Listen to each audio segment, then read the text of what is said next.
ये मुझे क्या हो रहा है? शायद मैंने कुछ उल्टा सीधा खा लिया है।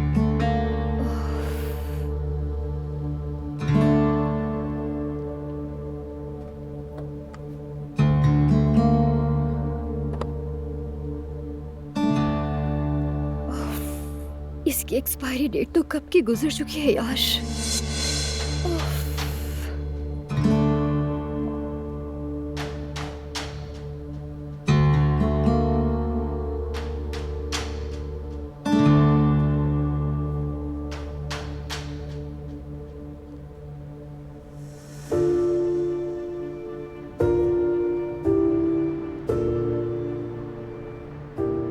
आज हमने बहुत सारे भाइयों को इफ्तार करवाया।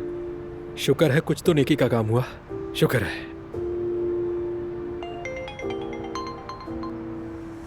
यास्मीन, अगर बाहर जाना है तो वेट करो, मैं बस आ रहा हूँ। हारून, तबीयत बहुत खराब है, एक्सपायरी जूस पी लिया है। तुम फौरन आ सकते हो, हमें जल्दी हॉस्पिटल जाना होगा। समझ गया। अब ये क्या ड्रामा है यार, हर वक्त मजाक अच्छा नहीं होता। हारून, मैं मजाक नहीं कर रही, हालत वाकई बहुत खराब है। हालत को अभी खराब होना था। जो चीज तुमने खाई है वो मैंने भी खाई है, लेकिन मैं फिट हूँ। हारून, यकीन करो, मैं बिल्कुल सच कह रही हूँ। फिक्र मत करो, मैं जल्दी से आ रहा हूँ। ठीक है, आता हूँ। देखो जरा, फिर से मजाक, हद करती है ये भी।